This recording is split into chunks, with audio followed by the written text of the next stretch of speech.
Hello, Power Up Nation. I'm Pat Council. And as I told you guys, we will be talking about love. We're going to talk about it so that we can all get a better understanding of love and how to use it, well, to not only make our world a better place, but to make ourselves better so that we can follow through on our purpose as well as doing what it takes to build a magnificent life. Nothing supersedes love. And I decided to talk about love, not just because it's February and I've already shared with you guys that this is my favorite month because it's my birth month as well as Valentine's Day. And so I use that to talk about love, but not necessarily romantic love. And it's important that I think we understand more about love and I guess what it's all about when it comes to us as individuals. A lot of the challenges that we face in our personal lives, and I'm talking physically, mentally, and emotionally, can sometimes stem from either not loving ourselves or how we look at ourselves or view ourselves in connection to love, or thinking that we don't have love or that we're not lovable.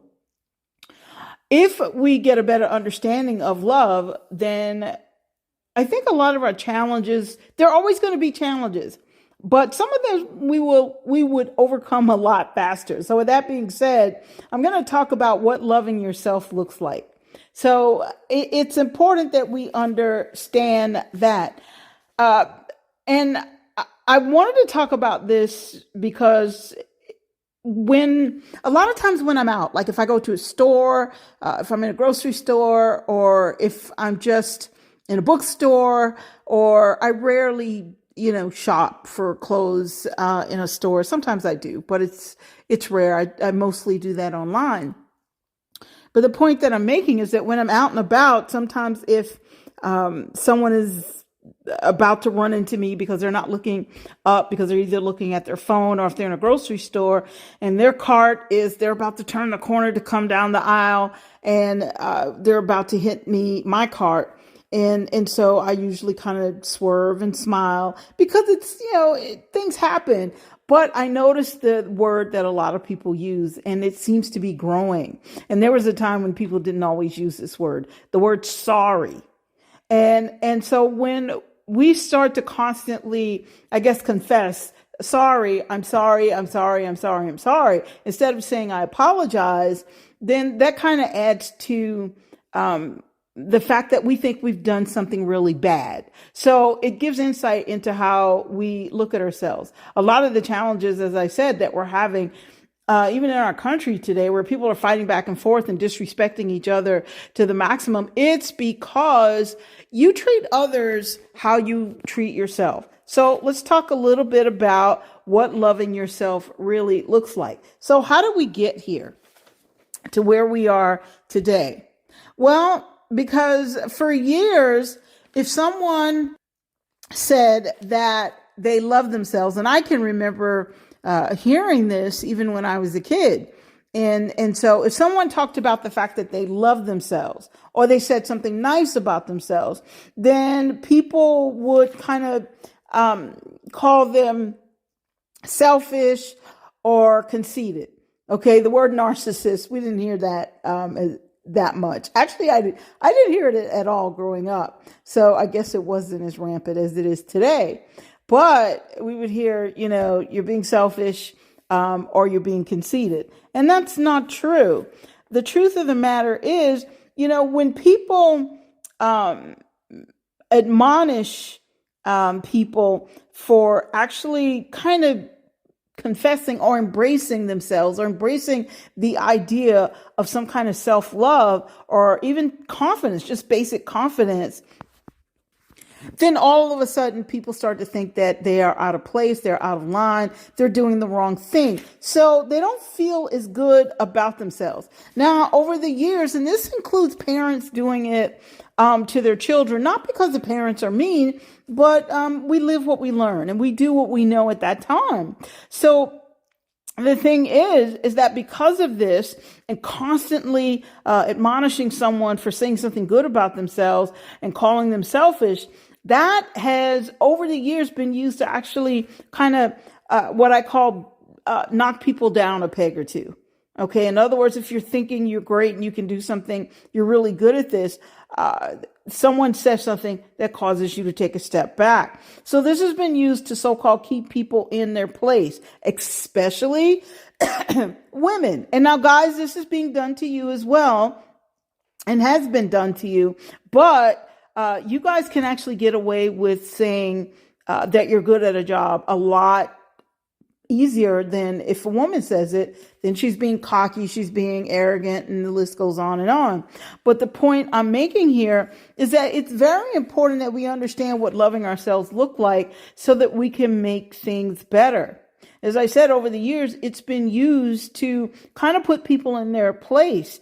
And so when you can put someone in their place, based on where you think they should be, then it becomes easier to control and kind of push people around, those people around, because what's been done is, well, you've poked holes in their self-esteem. So they don't have enough self-esteem or self-confidence and self-love to really protect themselves or ensure that they're treated fairly. Not in the sense that they have to fight to be treated fairly, but so that they can know that, wait a minute, this isn't how I'm supposed to be treated. I'm not supposed to settle for this. I'm not supposed to let someone bully me. Back to women and guys, you're just going to, just indulge me. And besides, you might learn a few things about us, especially women. We're taught, that you don't say certain things and you can't talk too much and you can't speak let's say loudly. And if you're like me and, you kind of have some volume there, I have to learn to control it and bring it down a notch or two. And so, but the thing is that these are the kinds of things that would cause us not to understand what loving ourselves look like, because children naturally love themselves. They naturally, because they love naturally. They love their parents. They just love until they're taught not to. And then we grow into adults who don't understand what loving ourselves look like. And then when you make an attempt at loving yourself, as I said, then you're called conceited or you're called selfish and that kind of thing. But see, the thing about not understanding what loving yourself looks like, then eventually you put a lid on self-love.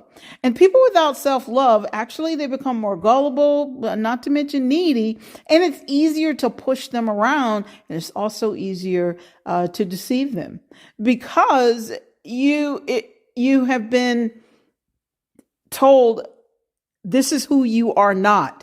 Understand this. If we're made in the image of God, well, we are built for love. It's how we're built, both male and female. And women, we find it a lot easier to love because we weren't programmed to put, let's say, put a lid on our emotions. We weren't told that if you cry, if a young little boy cries, it's, well, stop acting like a girl. And it's the most ridiculous thing ever to say to a child because, okay, the kid has tear ducts. So obviously if he's in pain or there's something going on or something hurts his feelings, all right, he can cry and you can still help him to express his emotions in a healthy manner. So, okay, so guys, that's one for you. And the other thing is that what happens is these men grow up to be quite angry because they don't have a connection to love. And so they're angry and they disrespect women and the list goes on and on. So the point is we have to understand what loving ourselves look like so we can start to take control of our destiny.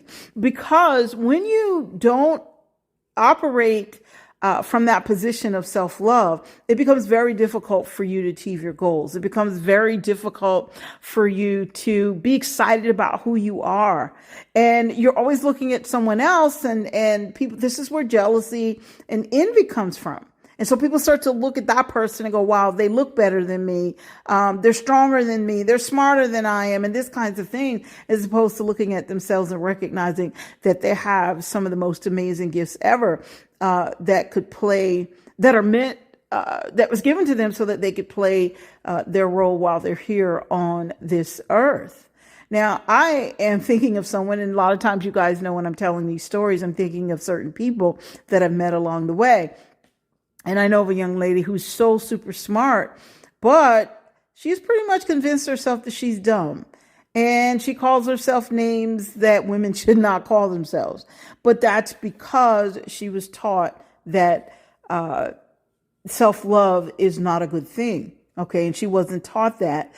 She's supposed to love herself. You know what? We reached a time, I think, in our society where we should really stop that. The cultivation of self-love, that is so important these days. And that's important to navigating the changes that we need to see in this world. Think about all the things that are going on in this world, from people having unhealthy relationships, and to even being unhealthy physically and having certain illnesses and these kinds of things. Is because they are fighting against themselves. And the fight that they're having, they're fighting to let's say, keep their higher self subdued. And I've met people like that. And honestly speaking, years ago, I was one of those people as well, where I was taught to kind of tone it down a bit. Okay. Not necessarily by my family, but by a lot of my teachers.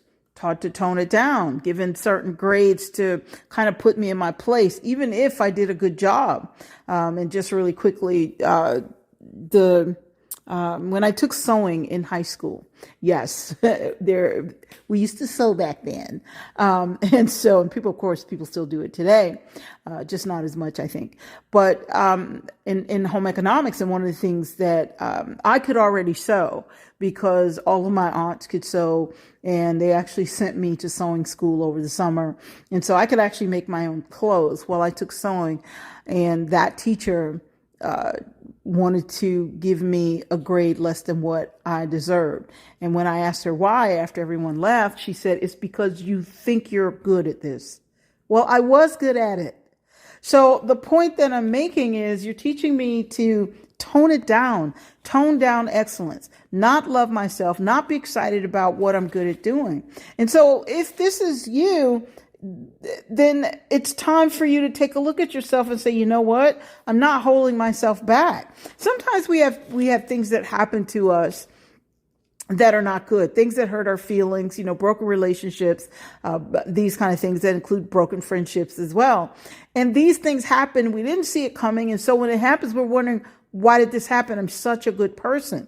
Well, I would say to find the positive in that, you want to look a little deeper and see what part of yourself were you giving away that you perhaps should not have given away, because you didn't love you. Or because you put a lid on loving yourself so that someone else could feel better about themselves. I've been there, done that as well. So the point is, it is very important that you know what loving yourself look like. Loving yourself is very different from liking yourself. Self-love, it involves embracing and accepting yourself, mistakes and all, because I don't know of anybody who has not made a mistake. Now, we have some of the celebrities out there, and because they're so visible, if they do make a mistake, we let them have it. Okay. And it becomes it's just very public, and probably, I don't know if it's embarrassing for them. They may be used to it, but it could be embarrassing for them. But the point that I'm making is, no matter what, they get back in the game and they still produce. Let's say if it's a musician, and they still produce music, and they still work to get to the top of the musical charts, because they're recognizing that, yeah, I messed up, or this is not good, but I feel a certain way about myself, or at least about their talent. And as a result, they're not going to stop. So that's a good example of, and I can't say whether they love themselves or not. But it's an example of what loving yourself should look like. In other words, even if you've made mistakes in the past, because I don't know of anyone who hasn't made mistakes in the past. I know of some people who are very snobbish, thinking they are perhaps better than someone else because they think what mistakes they've done, because no one has found out about it, that they're better than someone else. But that's ridiculous. We've all done something that we're not proud of. So the point that I'm making is you want to work to accept yourself. One of the things you could do, if you haven't done it already or been doing this, is you want to write down some of the things that are bugging you about you. Things where you think that because you've made some kind of mistake or where you feel like you're not good at something, you want to write that down. Be aware of it.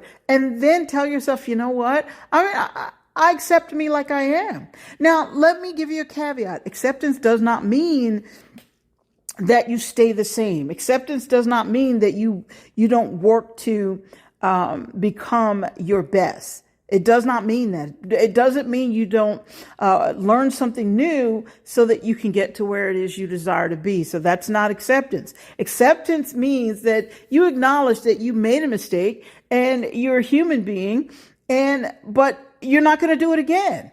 Okay. And I guess you're going to do something better. You're going to be a better person. All right. What most people would call repent. And that's not a preachy thing.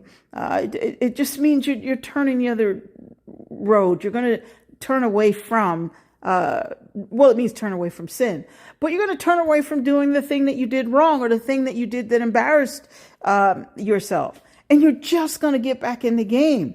So self-love involves embracing and accepting yourself, mistakes and all, and including what you perceive to be, let's say, the good. You embrace the good, accept that, the bad and the ugly. Embrace it all. As I said, there's not one person that's listening to this podcast or even not listening that who has not made a mistake. In fact, some of the so-called mistakes or the imperfections that exist, those are the things that allow you or remind you that you're a human being who's on an amazing journey. Okay. And it does not negate your gifts and your talents. It does not mean that you can't still serve a purpose. It does not mean that you want to love yourself less or beat yourself up by not achieving a certain goal. Okay. If it's a goal that means something to you, then get help or find out what you need to know and get back in the game. Self-love involves you treating yourself, let's say, the same way you would treat others. A lot of times we treat other people better than we treat ourselves. That whole thing where people clean up because company's coming over or someone's coming to visit their home. My philosophy is you should clean up because you respect your space. You should clean up because having a nice, clean, orderly, organized place is something that you desire to have. Now, if you're listening to this and you're saying, oh my goodness, my place is kind of junky, again, that does not mean you don't love yourself or you should love yourself less. Don't beat yourself up about it.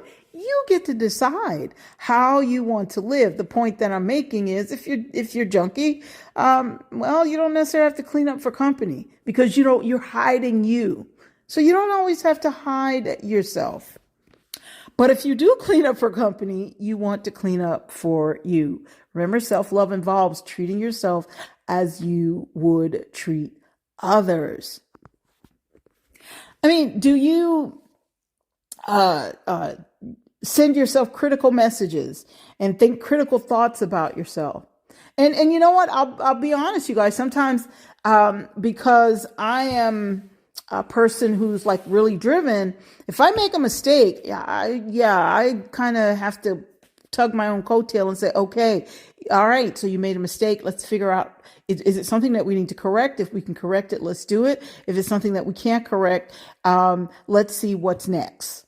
You see, but don't spend time beating yourself up. It's not worth it. And the other question I want to ask you is, do you encourage or discourage yourself? Do you betray your own self and allow others to betray you? So these are things that would let you know how you feel about you. Now, this one, I want you to really consider this because this involves all of you. It involves your physical self. It involves your relationships. Involves your ability to perform. Do you kind of sell yourself out for the idea of love from other people? In other words, you want someone to love you so badly that you tolerate certain things from them, or do you set healthy boundaries and respect yourself more and demand respect? You see, so and listen, it doesn't matter. As I said, this is not about you beating yourself up. This is about recognition. This is about becoming aware. And this is about you making a decision. If you say, oh, wow, you know what? I was in a relationship and I treated that person far better than I treated myself. There are different reasons, and you don't have to sit and analyze unless you want to. You can say, well, why did I do that? Because once you know why you've done something, you may never do it again. But you don't even have to waste time analyzing it. You can just say, you know what, I did it, but guess what? It's never going to happen again because I am going to embrace me. Remember, you're built by design to win. And so think about these kinds of things. And this will give you an idea of what loving yourself looks like. Self-love is something that involves you learning to trust you. And also it involves you having that connection to God. So it's about learning to trust yourself and learning to trust your connection to God. In other words, recognizing that God built you to be a winner. That he didn't build you for you to settle and complain and wish and hope for things that you could actually have if you decided that you're going to embrace the best parts of you. So think about these things. Here's another one, and then we're going to kind of wrap up on this one. When it comes to you loving yourself, it is so important for you to support and respect yourself the same way you want other people to support and respect you. One of the things that sometimes I listen to, sometimes people talk, and I think about that and I say, wow, don't expect someone to like you more than you like yourself. Don't expect someone to treat you better than you would treat yourself. Because here's the thing, when you treat yourself like royalty, you will not settle for anyone treating you less than royally.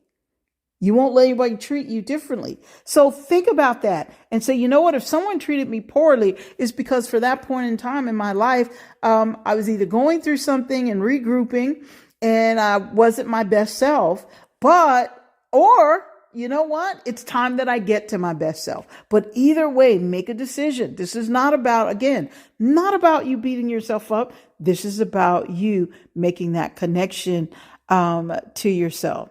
So what does that mean? That means that you want to lighten up a little bit about some of the challenges that you let's say are currently still embracing, or the fact that you didn't follow through on certain things. You want to lighten up on yourself. The more you beat yourself up, that's not going to help you to get to where it is you want to be. Now, we're not going to talk about this in this particular podcast. There's a way that you can kind of act a little bit disgusted with your behavior. That's counter to excellence, when you're behaving counter to excellence. But that's not what this is about, this podcast. This episode is not about that. But you want to lighten up on yourself. As a matter of fact, you want to learn to laugh at yourself. Learn to laugh at the things that you didn't do perhaps right. The things that you did that didn't bring you the outcome that you were looking for. Because here's the thing. This allows you to open up and to really forgive yourself. And all of a sudden, you're going to discover what it feels like to love yourself. That compassion and how you're going to embrace what what you truly deserve, or embrace the best in you so that you can get what you truly deserve.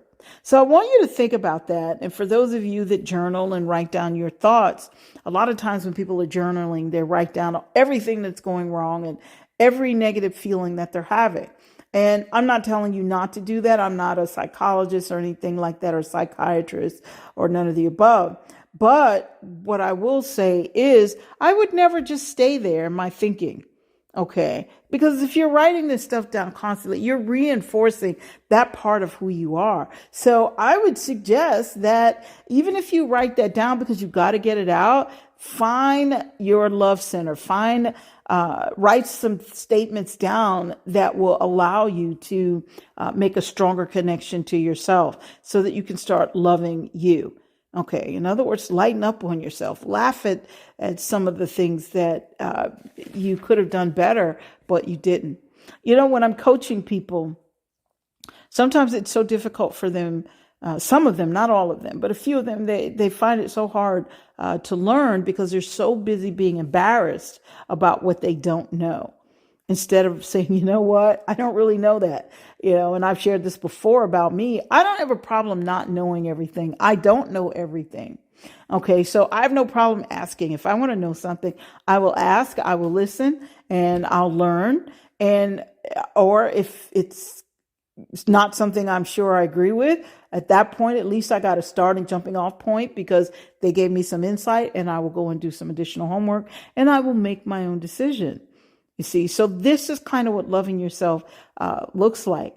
And I wanted to talk about that because I think if we start to embrace that, people will not do things, for example, like follow some of the trends they see on TikTok and some of the social media pages, that some of the things that are dangerous because they want to fit in.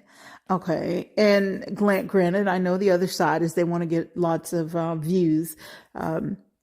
Because it's a money making thing sometimes, but they will not be such followers.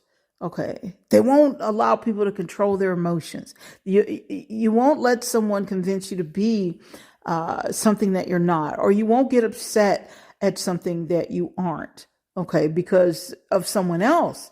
You see, when we don't love ourselves, it's easy for someone to control your emotions. It's easy for someone to control your behavior. It's easy for someone to subdue you and send you in the direction they want you to go. That's not what it's about, you guys. When we're talking about doing life with power, this is about being your strongest physically.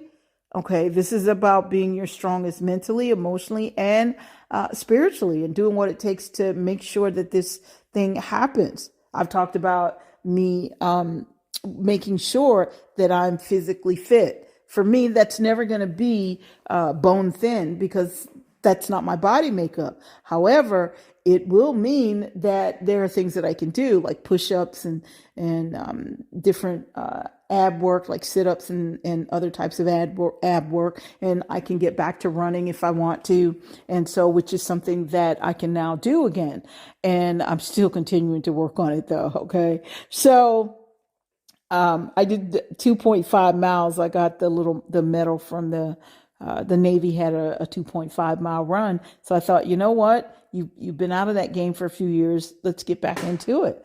But the point that I'm making is, see, loving yourself, what it looks like is allowing yourself to get back in the game, even if you've kind of dropped out of the game for whatever reason. You see, that is the thing about being human. We are allowed to make mistakes. Okay. It doesn't matter what the rest of the class says. It doesn't matter what the general public says, because people will find a way to criticize no matter what. Not all people, but there are people who will criticize. Okay. There are people who would laugh at other people because some people don't understand the concept of respect. And I look at that as, in order for you to disrespect someone else, you have no self-respect. So that tells me that you don't have self-love as well.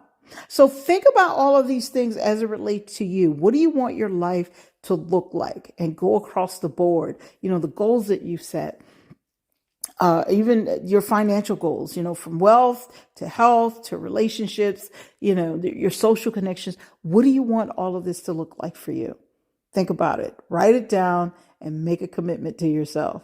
Okay, that's the beginning of self-love or the continuation of it. Listen, you guys, I want you to have a magnificent day and do life with power because you are built by design to win.